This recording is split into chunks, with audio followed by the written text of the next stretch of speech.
Have you ever hit rock bottom and thought, maybe this is it? Maybe I wasn't meant to succeed? If you've ever had that thought, this story might just change your mind. Because the man I'm about to tell you about had every reason to quit. And yet he didn't. He kept going. And in doing so, he proved that it's not talent or luck that defines your life. It's perseverance. This is the story of James Peterson. Not a celebrity, not a millionaire, just a regular guy who made one extraordinary decision to never give up. James grew up in a small town in Ohio, raised by a single mother who worked 2 jobs to support him and his younger sister. Life was never easy. Rent was always late, dinner was often leftovers or just toast, and holidays meant more stress than celebration. But James had big dreams. As a child, he wanted to become an architect. He loved drawing buildings, imagining structures, and creating miniature cities out of cardboard boxes. He didn't want to just survive. He wanted to build something that would last. In high school, James was smart, creative, and hardworking. But he didn't fit in. He was quiet, awkward, and wore hand-me-down clothes that made him a target for bullies. Still, he kept his head down and studied. His goal was to get into a good college, earn a degree, and finally give his family the life they deserved. He applied to several universities with architecture programs. Only one accepted him, barely, and offered limited financial aid. He took out student loans, picked up a part-time job cleaning campus buildings, and got to work. But college wasn't what he imagined. While other students wore designer clothes and talked about summer trips to Europe, James scrubbed floors at night and studied alone during the day. During his second semester, his mother was diagnosed with a chronic illness. Medical bills piled up. He started sending money home, cutting back on his meals just to afford both textbooks and prescriptions. Eventually, his grades began to slip. He failed a core architecture class and lost part of his scholarship. He was told he would have to repeat the course and pay full price to do it. That night, James sat on a park bench just outside campus, freezing in the early spring wind.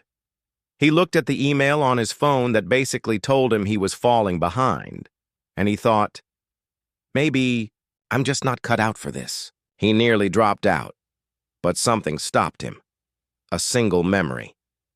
When he was 10 years old, he had built a cardboard model of a building for a school project. His mother had taped it to the kitchen wall for months. She told everyone, "My son's gonna be an architect one day." That voice came back to him like a whisper. Don't quit now. Don't let this be the end of your story. So James made a decision that night. He was going to fight. He found a second job tutoring freshmen in math, started sleeping 4 hours a night, and spent weekends studying while others partied. It wasn't pretty. It wasn't balanced. But it worked. He retook the class. Passed. Slowly, his GPA recovered. In his senior year, just as things were finally turning around, his internship offer at a top firm was revoked due to company layoffs. Once again, everything he'd worked for seemed to fall apart. He sent out over 100 job applications. No one responded. Friends got hired. He didn't. One night, after yet another rejection email, James almost gave up again. But he didn't. Instead, he began freelancing online, designing house extensions and garages for clients who couldn't afford big-name firms. The pay was bad. The hours were worse. But he built a small portfolio. One of his designs, a modern, eco-friendly tiny house, caught the attention of a real estate investor in Oregon who asked to meet. James spent his last $200 on a bus ticket across the country, slept on benches, during layovers, and arrived tired, broke, but hopeful. That meeting changed everything. The investor didn't just love the design. He offered James a contract to design 10 more units for a new eco-housing project. It wasn't glamorous, and it wasn't a big paycheck, but it was a start. James poured his heart into that project. He worked like his life depended on it, because in a way, it did. The designs were clean, smart, and affordable. Word spread, One project led to another. Within 3 years, James had founded his own boutique architecture firm focused on sustainable housing. The same kid who almost dropped out of college now had a growing business, a dedicated team, and projects in 5 states. But more than money or recognition, he had something deeper. He had pride. He had proof that grit matters more than background. That resilience outlasts rejection. That believing in yourself, even when no one else does, is the key to building a life that matters. And James never forgot where he came from. Today, he mentors students from low-income backgrounds. He funds scholarships for architecture majors with single parents. He visits high schools and tells his story, not to brag, but to remind others. It's okay to fall. It's okay to fail. Just don't give up. You see, James wasn't the smartest student in his class.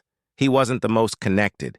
He didn't have the perfect resume or the right zip code. But he had something most people don't. The courage to keep going when quitting would have been easier. Maybe you're struggling right now. Maybe you're drowning in debt, stuck in a job you hate, or facing rejection after rejection. Maybe people have told you you're not good enough, and some days you believe them. But here's the truth. Your story isn't over unless you decide it is.